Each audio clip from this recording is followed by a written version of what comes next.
नमस्कार साथियों, मैं आशीष आप सब लोगों का स्वागत करता हूं आपके अपने चैनल टारगेट स्टडी मंत्रा में। दोस्तों, आज हम लोग देखेंगे हिंदी पेडागॉजी के 15 प्रश्न। चलिए दोस्तों, बढ़ते हैं अपने प्रश्नों की ओर। प्राथमिक स्तर पर कौन सी गतिविधि बच्चों की मौखिक अभिव्यक्ति के विकास में सबसे कम प्रभावी है? देखिए दोस्तों, ध्यान से पढ़िए। प्राथमिक स्तर पर कौन सी गतिविधि बच्चों की मौखिक अभिव्यक्ति के विकास में सबसे कम प्रभावी है? कम ध्यान दीजिएगा दोस्तों, हम लोग गलती कर जाते हैं, कम नहीं ध्यान देते हैं और गलत कर जाते हैं प्रश्नों को। देखिए विकल्प ए, घटना वर्णन करना, कहानी को शब्दशः दोहराना, कहानी को अपनी भाषा में कहना, चित्र दिखाकर कहानी लिखवाना। देखिए दोस्तों, इसमें बहुत सरल सा प्रश्न है, ये प्राथमिक स्तर का है, कक्षा 1 से 5 पेपर 1 का है प्रश्न। देखिए, घटना वर्णन करना, इसका अर्थ है कोई घटना किसी घटना के विषय में वर्णन करना। तो ये तो मौखिक अभिव्यक्ति, अगर जो कोई घटना आप बच्चा वर्णन कर रहा है तो मौखिक अभिव्यक्ति के विकास में तो प्रभावित है, ये तो अच्छी बात है। ये सबसे कम तो हो नहीं सकती, इसलिए विकल्प ए तो होगा नहीं। देखिए फिर सी पढ़ते हैं, कहानी को अपनी भाषा में कहना। देखिए कभी भी ये शब्द अपनी भाषा आ जाए, अपनी भाषा में अभिव्यक्त करना, मतलब कहना या अभिव्यक्त करना, ये बहुत ही पॉजिटिव वर्ड होता है। और ये जहाँ भी अपनी भाषा दिख जाए, ये आपका कभी 90% उत्तर अपनी तरफ ले ही जाता है। देखिए, तो कहानी को अपनी भाषा में कहना, इससे अच्छा तो कुछ हो ही नहीं सकता। बच्चा कोई कहानी है वो अपने शब्दों में कह रहा है, मतलब कि किताब में उसने कोई कहानी पढ़ी और वो अपने हिसाब से कह रहा है, उस कहानी को सुना रहा है कक्षा में, ये भी अच्छी बात है। तो ये भी देखिए उत्तर नहीं होगा। देखिए डी, चित्र दिखाकर कहानी लिखवाना। चित्र को दिखा करके कहानी लिखवाना, मतलब कोई चित्र दिया गया कहानी में, जैसे कहानी दिखा दी गई, पृथ्वीराज चौहान को वो चित्र दिखा दिया गया। पृथ्वीराज चौहान का चित्र दिखाने के बाद कह दिया गया किसके विषय में कहानी लिखवाई, तो बच्चों के दिमाग में चित्र तो बैठ गया है कि ये पृथ्वीराज चौहान है, झांसी की रानी है, और वो कहानी को लिख सकते हैं। इसलिए दोस्तों ये भी उत्तर नहीं होगा इस प्रश्न का। चलिए अब बढ़ते हैं, कहानी को शब्दशः दोहराना। इसमें क्या कोई कहानी को जिस किताब में जिस लिखा है कि राम स्कूल जाता है, राम घर पर आता है, केवल यही किताब में जिस तरह शब्द लिखे हैं उसी तरह केवल बताना चाहिए, मतलब शब्दशः दोहराना चाहिए। अपनी उसमें कोई किताब में जैसा लिखा है वैसे पढ़ते जाओ और अपने उसमें कोई शब्द शामिल करना ही नहीं। देखिए ये तो गलत बात हो जाएगी, ये तो निगेटिव बात है, क्योंकि इसलिए ये तो हमारा उत्तर हो ही नहीं सकती है। इसलिए इसका उत्तर हो जाएगा बी दोस्तों। ये कहीं भी आपको एक शब्द दिख जाए शब्दशः दोहराना, ये निगेटिव बात है। और देखिए यहाँ पे क्या पूछा गया था, कम प्रभावी, इसलिए शब्दशः दोहराना जहाँ होगा तो ये आप एक चीज़ निगेटिव और पॉजिटिव वर्ड भी पेडागॉजी में छांटना शुरू कर दीजिए, बहुत आसानी होगी आपको उत्तर ढूंढने में। तो ये शब्दशः दोहराना जहाँ मिल जाए आपको, ये बहुत ही निगेटिव वर्ड है और ये इसलिए इस प्रश्न का उत्तर भी होगा। चलिए दोस्तों आगे बढ़ते हैं। चलिए, मुहावरे और लोकोक्तियों के प्रयोग के संदर्भ में कौन सा कथन उचित है? देखिए पिछली बार क्या था कि सबसे कम प्रभावी है, और इसमें देखिए क्या है, कौन सा कथन उचित है। देखिए ये भाषा का अनिवार्य हिस्सा है, मतलब अगर मुहावरे और लोकोक्तियाँ नहीं होंगी तो भाषा ही नहीं होगी, मतलब ये अनिवार्य हिस्सा है, इनके बिना कोई भाषा अधूरी है। चलिए आगे पढ़ते हैं, ये भाषा प्रयोग को प्रभावी बनाते हैं, मतलब ये मुहावरे और लोकोक्तियों के आने से भाषा, कोई किताब में कोई कहानी लिखी है तो वो कहानी और अच्छी हो जाती है, प्रभावी बनाते हैं ये। चलिए इसी बनाते हैं, ये भाषा को नियंत्रित करते हैं, मतलब कि अगर भाषा और लोकोक्ति नहीं होगी किताब में तो इनके बिना संदर्भ में ये नियंत्रित करते हैं किताब भाषा को। देखिए ये तो एक पक्ष की बात कर रहा है, नियंत्रित करते हैं, और ये तो गलत बात है, नियंत्रित करते हैं। चलिए, भाषा का अलंकरण इनका कार्य है, मतलब ये भाषा का अलंकरण करते हैं केवल। देखिए ये जो लिखा है ये भाषा का अनिवार्य हिस्सा, देखिए भाषा का अनिवार्य हिस्सा नहीं, मुहावरे और लोकोक्तियाँ भाषा का अनिवार्य हिस्सा कैसे हो सकती है? बिना और मुहावरे, और देखिए मुहावरे जैसे आँखों का तारा होना, बहुत प्रिय लगना, अगर ये नहीं है आपकी कहानी में, इस तरह के मुहावरे नहीं है XYZ, तो आपकी भाषा अधूरी हो जाएगी। देखिए ये तो एक पक्ष की बात कर रहा है, तो ये तो हमारा उत्तर होगा ही नहीं। चलिए, ये भाषा को नियंत्रित करते हैं, मतलब मुहावरे और लोकोक्तियों के आने से भाषा में नियंत्रण आ जाता है। देखिए ये भी गलत बात है, ये नियंत्रित नहीं करते, क्योंकि भाषा का अलंकरण इनका कार्य है। देखिए ये हमारा विकल्प हो सकता था कि भाषा का अलंकरण इनका कार्य है, मतलब भाषा को अच्छा दिखने में लगता है, लेकिन ये भी एक पक्ष की बात करता है, इसलिए ये भी हमारा उत्तर नहीं होगा। क्योंकि ये जो डी ऑप्शन है, भाषा का अलंकरण करते हैं, ये बी ऑप्शन में मिल जाएगा। ये भाषा प्रयोग को प्रभावी बनाते हैं, इसलिए इसका हमारा उत्तर हो जाएगा बी दोस्तों। चलिए आगे बढ़ते हैं दोस्तों, उम्मीद करता हूँ आप लोगों को समझ में आ रहा होगा।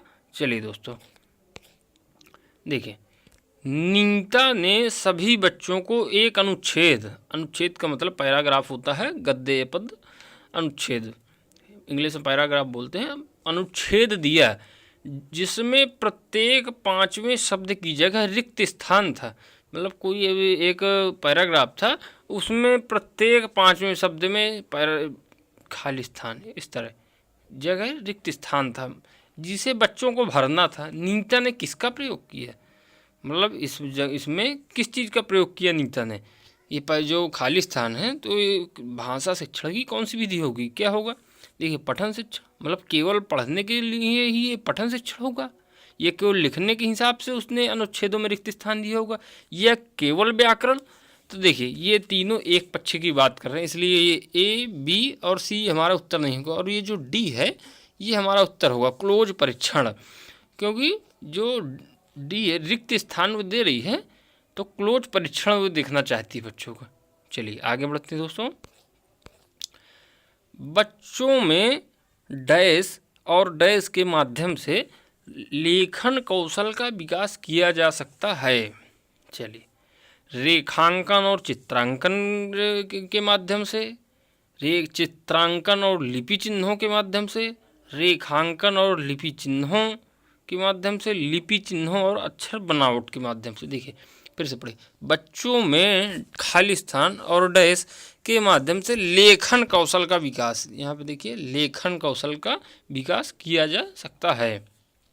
तो देखिए यहाँ पर क्या होगा दोस्तों, बच्चों में आप एक बार भर के देखिए, बच्चों में चित्रांकन और लिपि चिन्हों के माध्यम से लेखन। देखिए चित्रांकन और लिपि चिन्हों, ये तो उत्तर हमारा सही नहीं बैठ रहा है। देखिए फिर आगे चलते हैं, बच्चों में रेखांकन और लिपि चिन्हों के माध्यम से, ये भी देखिए हमारा उत्तर नहीं होगा। फिर डी देखिए, लिपि चिन्हों और अक्षर बनावट के माध्यम से, ये भी नहीं होगा। इसलिए दोस्तों हमारा उत्तर हो जाएगा ए, बच्चों में रेखांकन और चित्रांकन के माध्यम से लेखन कौशल का विकास किया जा सकता है। इसलिए दोस्तों इसका उत्तर हो जाएगा ए। चलिए आगे बढ़ते हैं दोस्तों। देखें, मुदिता अक्सर सा को सा बोलती है। मुदिता की भाषा शिक्षिका के रूप में आप इस स्थिति के बारे में क्या कहेंगे? कोई बच्ची है तो वे अक्सर सा को सा बोलती है, मतलब संयम वाले सा को सरलता वाला सा बोलती है। तो मुदिता की भाषा शिक्षिका के जैसे, मुदिता एक बच्ची है, ये बच्ची का नाम है मुदिता, उसकी आप जैसे उसके टीचर हैं, भाषा के टीचर हैं, भाषा शिक्षिका के रूप में आप इस स्थिति के बारे में क्या कहेंगे कि ये भाषागत त्रुटि का होना है, मतलब भाषा में त्रुटि का होना है, या फिर क्षेत्रीय भाषा का प्रभाव है, या फिर भाषागत ज्ञान का अभाव है, या फिर भाषा प्रयोग में लापरवाही? देखिए एक बात आप सुन लीजिए, जब भी बच्चे के बारे में कोई भी गलत बात होगी वे हमारा उत्तर हो ही नहीं सकता है, क्योंकि भाषा प्रयोग में लापरवाही, बच्चा लापरवाह कैसे हो जाएगा? ये जो एनसीएफ ने भी कहा है, एनसीएफ आप एक चीज़ समझ लीजिए, बच्चे भगवान का रूप है। आप एक चीज़ नोट कर लीजिए देसी भाषा में। तो देखिए नीचे से चलते हैं, भाषा प्रयोग में लापरवाही, मतलब कि मुदिता लापरवाह है, इसलिए ऐसा कर रही है, सा को सा बोल रही है। देखिए ये भी गलत बात है, क्योंकि बच्चे लापरवाह होते ही नहीं हैं कभी। ये तो एनसीएफ ने माना है, तो हम कैसे कह देंगे कि लापरवाह हैं बच्चे। चलिए आगे बढ़ते हैं। भाषागत ज्ञान का अभाव, मतलब कि उसको ज्ञान नहीं है भाषा का प्रयोग करने का, कि यहाँ पर सा संयम वाले सा को सरवता वाला सा गलत मैं बोल रही हूँ, तो ये मतलब उसकी अभाव है, उसको जानकारी नहीं है इस विषय के बारे में। तो देखिए ये भी गलत बात है कि उसको भाषागत ज्ञान का अभाव है, ये भी, इसलिए हमारा उत्तर नहीं होगा दोस्तों। देखिए भाषागत त्रुटि का होना, मतलब कि भाषा में गलती है इसलिए ऐसा वो बोल रही है। देखिए ये भी हमारा उत्तर नहीं होगा। यहाँ पर देखिए हमारा उत्तर बी होगा। क्यों होगा? देखिए क्षेत्रीय भाषा का प्रभाव, हमने पढ़ा होगा बहुभाषिकता, मल्टी लैंग्वेज। तो बहुभाषिकता में देखिए कोई पंजाबी का है, पंजाब से है तो पंजाबी बोलेगा, महाराष्ट्र से है तो मराठी बोलेगा, कन्नड़ बोलेगा, इस तरह के अदर भाषाएं बोलेगा। तो देखिए अगर कोई बच्चा अपनी क्षेत्रीय भाषा बोलता है, ये तो हमारे लिए एक रिसोर्स का माध्यम बनेगी। ये इसलिए क्षेत्रीय भाषा का प्रभाव, कभी कभी क्षेत्रीय भाषा का प्रभाव होता है कि हमारे यहाँ सा को सा बोलते हैं, इसलिए इसका उत्तर बी हो जाएगा, और बोर्ड ने भी बी ही माना है दोस्तों इसका उत्तर। चलिए दोस्तों आगे बढ़ते हैं। देखिए निम्नलिखित में से कौन सा प्रश्न बच्चों की भाषा क्षमता के विकास में सर्वाधिक सहायक है? देखिए विकल्प पे डाल का उपयोग करते हुए वाक्य बनाओ। तितली कली के पास कब गई होगी और क्यों गई? तितली और कली ने क्यों खेल खेला? तुम्हारी मनपसंद किताब कौन सी है? देखिए तो दोस्तों ध्यान से पढ़िए और उत्तर निकालिए आप। बहुत ही सरल प्रश्न है। देखिए डाल का उपयोग करते हुए वाक्य बनाओ। तो देखिए डाल का उपयोग करके वे बना देगा, चिड़िया डाल पर नाचती है। तो ये तो देखिए बच्चों उसने अपनी जो अभिव्यक्त है, जैसे हमारे यहाँ बोलते हैं डाइवर्जेंट थिंकिंग, मतलब कि बच्चे का माइंड डाइवर्जेंट, कई दिशाओं में एक साथ काम करना चाहिए। और ये जो डाल का प्रयोग करते हुए वाक्य बनाओ, ये तो क्लोज एंडेड क्वेश्चन है, इसलिए ये तो हमें ओपन एंडेड देखना है। सर्वाधिक सहायक उसके भाषा विकास में वही होगा जो प्रश्न डाइवर्जेंट थिंकिंग ओपन एंडेड होगा, खुला उत्तर वाला। देखिए तो ये विकल्प हमारा नहीं होगा। डाल का उपयोग करते हुए वाक्य बनाओ। तितली कली के पास कब गई होगी और क्यों? देखिए यहाँ पे लिखा है क्यों, तो ये क्यों में तो बच्चे को मालूम नहीं है, ये तो किताब से वो देख के बता भी नहीं सकता कि क्यों गई होगी तितली कली के पास, क्योंकि ये तो किताब में लिखा ही नहीं है। इसलिए ये तितली कली के पास कब गई होगी और क्यों गई, इसमें दोस्तों वे अपने शब्द डालेगा और अभिव्यक्ति अपनी उसकी स्वयं की रहेगी, इसलिए ये तो अच्छी बात है। सी देखिए तितली और कली ने क्या खेल खेला, तो ये इसके लिए उसको किताब पढ़ना पड़ेगा कि तितली और कली ने क्या खेल खेला, इसलिए ये भी उत्तर हमारा नहीं होगा दोस्तों। चलिए डी में चलते हैं। तुम्हारी मनपसंद किताब कौन सी है? ये हमारा देखिए उत्तर हो सकता था, जो डी नंबर है, तुम्हारी मनपसंद किताब कौन सी है, यहाँ पे क्योंकि ये है। लेकिन दोस्तों इसका उत्तर बोर्ड ने बी माना है, इसलिए हम भी बी के साथ ही चलेंगे, वरना को जो डी विकल्प है वो गलत नहीं है, क्योंकि उसमें पूछा जा रहा है कि तुम्हारी मनपसंद किताब कौन सी है, इसलिए ये भी गलत नहीं है। लेकिन हम बी मानेंगे क्योंकि बोर्ड ने बी माना है दोस्तों। डी वालों का गलत नहीं है, लेकिन हम बोर्ड के हिसाब से चलेंगे, सीटेट ने डी माना दोस्तों। चलिए आगे बढ़ते हैं दोस्तों। सामाजिक अंतःक्रिया की अवधारणा से संबंधित है, ये तो दोस्तों आप इतना सरल प्रश्न है, आंख मूंद के दे सकते हैं इसका जवाब। स्किनर, पियाजे, चॉम्स्की, वाइगोत्स्की। तो देखिए आप सब लोगों को पता ही है कि एक वाइगोत्स्की ही है जिनकी थ्योरी का नाम ही है सामाजिक सांस्कृतिक थ्योरी। कि बच्चा समाज और संस्कृति से ही सब कुछ सीखता है। जब समाज और संस्कृति में अंतर्क्रिया करेगा, रहेगा समाज के बीच में, तो वह अपने आप सीख जाएगा सब कुछ। देखिए पियाजे का आप जानते हैं संज्ञानात्मक विकास, चॉम्स्की का आप जानते हैं भाषा अर्जन। चलिए दोस्तों बढ़ते हैं आगे प्रश्न नंबर 8 की ओर। स्किनर ने भाषा सीखने की प्रक्रिया में डैश किस पर सर्वाधिक बल दिया। चलिए दोस्तों, अंतःक्रिया पर दिया, अनुकरण पर दिया, भाषा अर्जन पर दिया, सृजनात्मकता पर दिया। देखिए दोस्तों, ये भाषा अर्जन में तो आपको पता है चॉम्स्की ने दिया, और ये अंतःक्रिया में भी अभी आपने पिछले प्रश्न में देखा ही है वाइगोत्स्की साहब को। और इस सृजनात्मकता में किसी ने उस तरह नहीं दिया, संज्ञानात्मक विकास दिया है, पियाजे हैं, ब्रूनर है, लेकिन सृजनात्मकता पर ज़्यादा बल जो वो है भाषा सीखने में, उसमें किसी एक ने नहीं दिया। तो देखिए इसका भी बहुत सरल प्रश्न सा जवाब है, स्किनर ने अनुकरण पर बल दिया है। स्किनर ने भाषा सीखने की प्रक्रिया में डैश अनुकरण पर सर्वाधिक बल दिया है, इसलिए इसका उत्तर भी बी हो जाएगा दोस्तों। चलिए दोस्तों आगे बढ़ते हैं।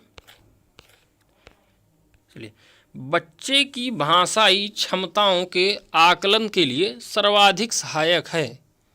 मतलब बच्चे की भाषाई क्षमताओं के आकलन आपने पढ़ा होगा, आकलन के लिए सर्वाधिक सहायक है। तो क्या सहायक है, नीचे से पढ़ते हैं। देखिए, बच्चों का शिक्षक द्वारा प्रदत्त अभ्यास कार्य करना। ये देखिए अभ्यास कार्य जहाँ भी आ जाए ये हमेशा निगेटिव बात करता है, इसलिए हमारा उत्तर नहीं होगा। देखिए, बच्चों और शिक्षक की परस्पर औपचारिक बातचीत, मतलब जो कक्षा में बात करते हैं वही। ये देखिए औपचारिक भी, ये भी बहुत ज़्यादा पॉजिटिव वर्ड नहीं होता है। देखिए, बच्चों की कक्षा में औपचारिक बातचीत, ये भी देखिए बहुत ही अच्छा नहीं है, क्योंकि औपचारिक बातचीत जो है उसमें भी बच्चा सधी हुई भाषा बोलेगा और खुल करके नहीं बोल पाएगा। देखिए यहाँ भी देखिए, अब आप लोग सोचेंगे विकल्प ए क्यों होगा, तो देखिए समझिए, बच्चों की भाषाई क्षमताओं के आकलन के लिए सर्वाधिक सहायक है। क्या सहायक है, बच्चों की परस्पर अनौपचारिक बात। मतलब बच्चे, जैसे एक बच्चा दूसरे बच्चे से बात कर रहा है तो वह अब खुल करके बोल रहा है, वहाँ उसे किसी भी प्रकार का भय नहीं है, तो आप लोगों उसका आकलन वहाँ पर कर सकते हैं कि उसकी जो भाषाई क्षमता है उसका आकलन आप बहुत ही अच्छे तरीके से कर सकते हैं। जब वो अनौपचारिक बातचीत करते हैं घर में, जैसे हम लोग अनौपचारिक बातचीत करते हैं, अपने समाज में अनौपचारिक बातचीत करते हैं अपने समूह में, लेकिन ये जहाँ औपचारिक बात, ये औपचारिक भी पॉजिटिव वर्ड उतना ज़्यादा नहीं है, इसलिए दोस्तों इसका उत्तर हो जाएगा ए। चलिए दोस्तों आगे बढ़ते हैं प्रश्न 10 की ओर। कौन सा प्रश्न कक्षा में बहुभाषिकता, ये देखिए मल्टी लैंग्वेज, बहुभाषिकता को पोषित करता है। देखिए विकल्प एक अच्छी लगने वाली महक को क्या कहेंगे, बुरी लगने वाली महक को क्या कहेंगे, तुम्हारे घर में किस किस की महक आती है, फूलों के नाम अपनी भाषा में लिखो। देखिए दोस्तों, अब आपने अगर विकल्प ध्यान से पढ़ा होगा तो आपको उत्तर बहुत ही सरलता से मिल जाए, क्योंकि बहुत ही सरल प्रश्न है। बहुभाषिकता, एक अच्छी लगने वाली महक को क्या कहेंगे, तो देखिए एक अच्छी लगने वाली महक को क्या कहेंगे, इसके लिए तो बच्चे को किताब पढ़ना पड़ेगा कि किताब में क्या लिखा है, एक अच्छी लगने वाली महक को क्या कहेंगे, इसलिए ये उत्तर नहीं होगा। देखिए बुरी लगने वाली महक को क्या कहेंगे, फिर वही बात आ गई, हमको किताब पढ़ना पड़ेगा, और किताब पढ़ के जब उत्तर देंगे तो ये तो देखिए हमारा उत्तर होगा नहीं, तो निगेटिव पॉइंट है, क्योंकि ये भी उत्तर नहीं होगा दोस्तों। देखिए तुम्हारे घर में किस किस की महक आती है, तुम्हारे घर में किस किस की महक आती है, तो ये भी देखिए बच्चों जो है तो क्लोज इंडेड है, ये भी मुक्त उत्तर नहीं है इसका भी, इसलिए ये भी उत्तर नहीं होगा दोस्तों। देखिए फूलों के नाम अपनी भाषा में लिखो, ये देखिए अपनी भाषा, अपनी भाषा आ जाए, कोई आ जाए, इस तरह का कोई भी पॉजिटिव वर्ड आ जाए तो यही हमारे उत्तर होंगे, ये बहुत ही पॉजिटिव पॉइंट है। देखिए बहुभाषिकता को क्या पोषित करेगा, फूलों के नाम अपनी भाषा में। कोई बच्चा महाराष्ट्र का है तो वो मराठी भाषा जानता है तो वो अपनी भाषा में लिखेगा ना। कोई बच्चा पंजाब का है तो वो अपनी भाषा में उत्तर देगा ना। इसलिए दोस्तों ये उत्तर पॉजिटिव होगा कि अपनी भाषा में। भाई उसको पंजाबी आती है वो पंजाबी भाषा में उत्तर देगा। महाराष्ट्र का है मराठी भाषा आती है उसमें उत्तर देगा। असम का असमिया भाषा में उत्तर देगा। तो ये देखिए ऐसा बहुभाषिकता, मतलब कि सभी बहुभाषिकता कक्षा होती है उसको हम लोग कहते हैं। एक ही कक्षा में कोई बच्चा पंजाब का है, कोई बच्चा महाराष्ट्र का है, कोई बच्चा असम का है, कोई बच्चा झारखंड का है, कोई बच्चा बिहार का है भोजपुरी बोलता है, कोई बच्चा तेलंगाना का है, कोई बच्चा आंध्र प्रदेश का है, कोई केरल का है। तो देखिए सब बच्चे आपस में पढ़ रहे हैं तो शिक्षक को जो बहुभाषिकता की कक्षा में उसको उनका सभी बच्चों को उनकी जो क्षेत्रीय भाषा उसको सम्मान देना चाहिए और रिसोर्स के माध्यम से काम करना चाहिए। चलिए दोस्तों आगे बढ़ते हैं प्रश्न 11 में। उम्मीद कर रहा हूँ आप लोगों को समझ में आ रहा होगा दोस्तों। देखिए इस कहानी में पहाड़ी घाटी शब्दों का उपयोग हुआ है। इस कहानी में पहाड़ी घाटी शब्दों का उपयोग हुआ है। पहाड़ी क्षेत्रों से जुड़े हुए और शब्द सोचकर लिखो। यह अभ्यास का यहाँ दोस्तों उदाहरण है, गलत हो गया है, उदाहरण। देखिए इस कहानी में पहाड़ी घाटी शब्दों का उपयोग हुआ है। पहाड़ी क्षेत्रों से जुड़े हुए और शब्द सोचकर लिखो। यह अभ्यास प्रश्न का उदाहरण है। कैसा उदाहरण है देखिए ध्यान से पढ़िए दोस्तों। संदर्भ में व्याकरण, मतलब पहाड़ी घाटी शब्दों के संदर्भ में उन जो है तो संदर्भ में व्याकरण। शब्द भंडार में विकास हुआ है, इसका उदाहरण है। शब्द कोश में विकास, इसका उदाहरण है। पर्यायवाची शब्दों से परिचय, इसका उदाहरण है। देखिए ध्यान से पढ़िए दोस्तों। ये पर्यायवाची शब्दों से परिचय ये तो कहीं पे है ही नहीं। हमारा उत्तर कोई किसी भी हालत में हो ही नहीं सकता, क्योंकि यहाँ पर क्या प्रश्न है, इस कहानी में कोई कहानी है उसमें पहाड़ी घाटी शब्दों का उपयोग हुआ है। कि जैसे किसी पहाड़ बच्चे राम किसी पहाड़ी में जाता है, उसकी सबसे ऊपर वाली घाटी में चढ़ता है। ये कहानी आप एक मान लीजिए XYZ। तो इस कहानी पहाड़ी घाटी शब्दों का उपयोग हुआ है और पहाड़ी क्षेत्रों से जुड़े हुए और शब्द सोचकर लिखना है हमें। तो यह अभ्यास प्रश्न किसका उदाहरण है? देखिए पर्यायवाची से शब्दों से परिचय, ये हमारा उत्तर होगा नहीं। शब्दकोश में विकास, हमको शब्दकोश में विकास करना ही नहीं है इस प्रश्न के हिसाब से, इसलिए ये भी हमारा उत्तर नहीं होगा। शब्द भंडार में विकास, फिर वही बात आ गई, इसलिए भी उत्तर हमारा नहीं होगा। ये है संदर्भ में व्याकरण दोस्तों, मतलब कि संदर्भ में व्याकरण। आपको मैं भी एक विधि भी समझाता हूँ इसी प्रश्न के साथ में, उसके भी बहुत प्रश्न आते हैं दोस्तों। देखिए इसका मतलब है इस कहानी में पहाड़ी घाटी शब्दों का उपयोग हुआ है। पहाड़ी क्षेत्रों से जुड़े हुए और शब्द सोचकर लिखो। यह अभ्यास प्रश्न संदर्भ में व्याकरण का उदाहरण है। चलिए दोस्तों मैं आपको एक दूसरा प्रश्न समझाता हूँ। देखिए एक हिंदी में हम लोगों ने विधि पढ़ा होगा, भाषा संसर्ग विधि। भाषा संसर्ग विधि,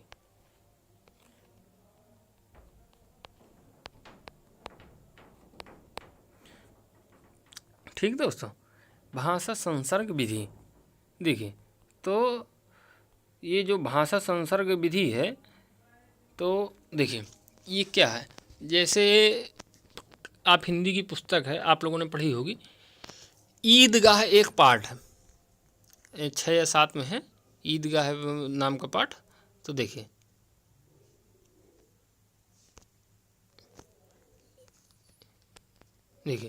ईदगाह एक पाठ है, कक्षा 6 या 7 में आप लोगों ने पढ़ा होगा दोस्तों। देखिए अब ईदगाह में एक बच्चा हामिद है, आप लोगों ने जहाँ पढ़ा होगा। एक बच्चा हामिद है, उसकी वहीं पर एक दादी भी हैं बूढ़ी, उसके दोस्त भी हैं। तो देखिए दोस्तों हमने क्या किया, ईदगाह का जो पाठ है उसको पढ़ाते पढ़ाते हमने क्या किया, हमने ईदगाह का पाठ पढ़ाते पढ़ाते दोस्तों वहाँ पर ये भी बता दिए कि जो हामिद है ये संज्ञा है, ये संज्ञा है, ये विशेषण है, हमने ये पढ़ा दिया। मतलब कि किसी भी पाठ में कहानी को पढ़ाते पढ़ाते हमने साथ में व्याकरण भी पढ़ा दिया, मतलब कि यहीं पे हमने संज्ञा पढ़ा दिया, यहीं पे हमने विशेषण पढ़ा दिया, और कहानी के साथ साथ में ईदगाह कहानी के साथ में ही हमने पढ़ा दिया कि व्यक्तिवाचक संज्ञा क्या होगी। हामिद किसी व्यक्ति का नाम है, ये व्यक्तिवाचक संज्ञा है, हमको मालूम है। तो हमने किसी कहानी को पढ़ाते पढ़ाते उसके साथ में ही हमने पढ़ा दिया संज्ञा प्रकरण। तो इसमें दोस्तों बच्चों को बहुत जल्दी समझ में आएगा और बहुत ज़्यादा समझ में आएगा। इसलिए इस विधि को बहुत ही उपयोगी विधि माना गया है हिंदी में, और इसका प्रयोग करना चाहिए। चलिए दोस्तों, उम्मीद करता हूँ आप लोगों को समझ में आ रहा होगा।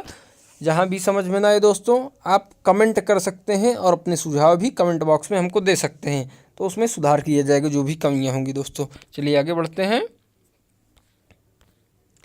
प्रश्न 12 देखिए, शिक्षण प्रक्रिया को रुचिकर बनाने में डैश शिक्षण सामग्री सहायक होगी।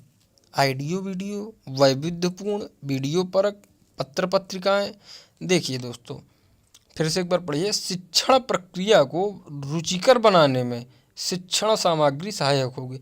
अब इसमें 80% लोगों ने लगा दिया होगा ए, ऑडियो वीडियो, क्योंकि सब जानते हैं दृश्य श्रव्य सामग्री जहाँ प्रयोग होती है वो अच्छी होती है। लेकिन दोस्तों ये हमारा उत्तर नहीं है। देखिए नीचे से पढ़ते हैं। पत्र पत्रिकाएं, क्या शिक्षण प्रक्रिया को रुचिकर बनाने के लिए केवल पत्र पत्रिकाओं का ही प्रयोग करना चाहिए, यही सहायक होती हैं, या केवल वीडियो परक, मतलब वीडियो दिखा देना चाहिए, यही एक शिक्षण सामग्री हमारी सहायक होती है, या फिर ऑडियो वीडियो, केवल हमको दृश्य सब ही रोज़ हमको केवल उसको प्रोजेक्टर के द्वारा क्लास में कक्षा में पढ़ाना है बच्चों को, केवल यही होना चाहिए, केवल ऑडियो वीडियो के माध्यम से ही हमको पढ़ाना चाहिए, यही हमारे लिए रुचिकर रहेगा बच्चों के लिए। देखिए ये भी इसमें विकल्प ए उत्तर हो सकता था, लेकिन देखिए यहाँ पे एक चीज़ लिखा है वैविध्यपूर्ण। वैविध्य मतलब आप जानते हैं, किसी दिन हमने ड्रामा कराया कक्षा में, किसी दिन हमने ऑडियो वीडियो दिखाया, किसी दिन हमने एकांकी का प्रयोग कराया, किसी दिन हमने ग्रुप लर्निंग कराई, किसी दिन हमने कोई नाटक कराया। तो देखिए इसमें वैविध्यपूर्ण में ये सब आ जाएगा। इसलिए जो प्रश्न ए है, ये जो ऑडियो वीडियो ये भी इसके अंदर आ जाएगा, वैविध्यपूर्ण के ही अंदर, इसलिए इसका उत्तर दोस्तों बी हो जाएगा। चलिए दोस्तों आगे बढ़ते हैं। देखिए, प्राथमिक स्तर पर भाषाई क्षमताओं का विकास डैश है और साहित्य डैश है। देखिए प्राथमिक स्तर पर भाषाई क्षमताओं का विकास क्या है दोस्तों, देखिए नीचे से पढ़िए। क्या प्राथमिक स्तर पर भाषाई क्षमताओं का विकास उद्देश्य है, मतलब एक यही उद्देश्य है प्राथमिक स्तर पर भाषाई जो भाषा की क्षमता का विकास करते हैं, केवल यही उद्देश्य है, साहित्य साध्य है मतलब। देखिए ये तो हमारा उत्तर नहीं होगा, क्योंकि ना तो प्राथमिक स्तर पर भाषाई क्षमताओं का विकास ये हमारा उद्देश्य नहीं है, ये एक पक्ष की बात कर रहा है। और साध्य साहित्य जो है वो साध्य नहीं होता, वो साधन होता है, ये हमको मालूम है। इसलिए देखिए ये पढ़िए विकल्प प्राथमिक स्तर, ध्यान से पढ़िएगा दोस्तों, आगे पीछे हो जाएगा। प्राथमिक स्तर पर भाषाई क्षमताओं का विकास साधन है और साहित्य है, और साहित्य साध्य है, ये भी दोस्तों नहीं होगा। देखिए क्योंकि साहित्य साध्य नहीं हो सकता, ये हमको मालूम है, और विकास साधन नहीं हो सकता, इसलिए ये भी विकल्प हमारा नहीं होगा। चलिए आगे बढ़ते हैं। प्राथमिक स्तर पर भाषाई क्षमताओं का विकास साध्य है, हाँ विकास साध्य तो है, क्योंकि साध्य तो हमारे अंदर है। और साहित्य उद्देश्य, साहित्य उद्देश्य लेकिन नहीं है, इसलिए ये भी हमारा बी भी गलत हो जाएगा। चलिए आगे बढ़ते हैं सी। अब ये हमारा उत्तर क्यों होगा, देखिए प्राथमिक स्तर पर भाषाई क्षमताओं का विकास साध्य है और साहित्य साधन है, ये विकल्प देखिए सही है। देखिए साहित्य जो होगा वे यहाँ पर साधन होगा, साहित्य है, पुस्तकें हैं, शिक्षक है, कक्षा है, प्रोजेक्टर है, कुछ भी है, ये हमारे लिए साधन का काम करेंगे दोस्तों, ये साधन है हमारे लिए, ना कि साध्य। और जो प्राथमिक भाषाई क्षमताओं का विकास है ये दोस्तों हमारा साध्य है, साध्य अंदर होता है बच्चे के, और साधन हम जिस प्रयोग का, जैसे पेपर पेंसिल है, किताब है, प्रोजेक्टर है, ऑडियो वीडियो है, मतलब साहित्य है, कहानी है, कुछ भी हम प्रयोग करते हैं ये हमारे लिए साधन है ना कि साध्य। इसलिए इसका उत्तर हो जाएगा सी दोस्तों, इसका उत्तर सी। प्राथमिक स्तर पर भाषाई क्षमताओं का विकास साध्य है और साहित्य साधन है। चलिए आगे बढ़ते हैं दोस्तों। चलिए, प्राथमिक स्तर पर कौन सा भाषा शिक्षण का उद्देश्य नहीं है। देखिए ये नहीं, ध्यान से पढ़िए, नहीं गलत कर जाएंगे आप। अपने द्वारा कही गई बात की तार्किक पुष्टि करना, भाषा का सृजनशील और कल्पनाशील प्रयोग करना, रचनाओं के माध्यम से विभिन्न विषयों में से जुड़ना, भाषा संबंधी व्याकरण को पूर्णतः कंठस्थ करना। अब आप लोगों ने 4 विकल्प पढ़ लिया होगा तो आंख मूंद के जवाब दे सकते हैं। देखिए, प्राथमिक स्तर पर कौन सा भाषा शिक्षण का उद्देश्य नहीं। देखिए, अपने द्वारा कही गई बात की तार्किक पुष्टि करना। अपने द्वारा अगर हम तर्क के अपने द्वारा कोई बात कह रहे हैं तो ये तो अच्छी बात हो जाएगी, इसलिए ये हमारा उत्तर यहाँ नहीं है, इसलिए ये नहीं होगा ये, क्योंकि पॉजिटिव बात है। देखिए, भाषा का सृजनशील, क्रिएटिव, कल्पनाशील प्रयोग करना, ये भी अच्छी बात है, ये भी पॉजिटिव है, इसलिए भी हमारा उत्तर नहीं होगा। देखिए, रचनाओं के माध्यम से विभिन्न विषयों में से जुड़ना। देखिए, रचनाओं के माध्यम से विभिन्न विषयों से हम जुड़ रहे हैं, ये भी पॉजिटिव बात है, इसलिए भी हमारा उत्तर नहीं होगा। अब देखिए डी उत्तर क्यों होगा। भाषा संबंधी व्याकरणों को पूर्णतः कंठस्थ करना। एक चीज़ दोस्तों आप आज नोट कर लीजिए, वेरी इंपॉर्टेंट बात कर रहे हैं हम, वेरी इंपॉर्टेंट, कि जब भी दोस्तों ये पूर्णतः कंठस्थ शब्द आ जाए किसी भी पैडागॉजी में, हिंदी हो, इंग्लिश हो, कोई भी पैडागॉजी है, कंठस्थ करना हमेशा निगेटिव पॉइंट, 99% ये निगेटिव है, इसलिए ये हमारा उत्तर नहीं हो सकता है दोस्तों, इसलिए इसका उत्तर डी हो जाएगा दोस्तों। देखिए दोस्तों, समय लग रहा होगा। देखिए, अगर हमें उत्तर बस देना होता तो कोई भी चैनल है जो प्रश्न देख के उत्तर दे सकता है, लेकिन हमको समझना है, पैडागॉजी समझने वाली चीज़ है ना कि रटने वाली चीज़, इसलिए उसको समझना है। इसलिए आप जुड़े रहिए हमारे चैनल के साथ, और प्रश्नों का उत्तर समझना है, ना कि हमको 1 मिनट में एक प्रश्न करना है उत्तर लेना। उत्तर अगर टिक मुझको करना हो कि 14 का ए है, 15 का बी है, XYZ जो भी है, तो ये देखिए सब चैनल वाले करा रहे हैं, ये कोई भी चैनल करा सकता है, लेकिन हमको समझना है प्रश्न का उत्तर क्यों है, इसलिए थोड़ा समय लगेगा। चलिए दोस्तों आगे बढ़ते हैं। देखिए, कक्षा में भाषा की डैश के प्रति डैश बनकर उसका उपयोग भाषा शिक्षण में करना चाहिए। देखिए, कैसा प्रयोग करना चाहिए। कक्षा में भाषा की विविधता के प्रति विद्वान बनकर उसका उपयोग करना चाहिए। देखिए, विद्वान कोई व्यक्ति आज तक मास्टर ना मैं बन पाया ना तुम बन पाओगे, हम सब लोग लर्नर है। एक चीज़ ध्यान दीजिए, हम सब लोग सीखते हैं, जीवन भर सीखते ही रहते हैं। कोई व्यक्ति निपुण नहीं बन सकता है, मास्टर नहीं बन सकता है, इसलिए विद्वान निगेटिव वर्ड है दोस्तों, इसलिए उत्तर हमारा नहीं होगा। चलिए,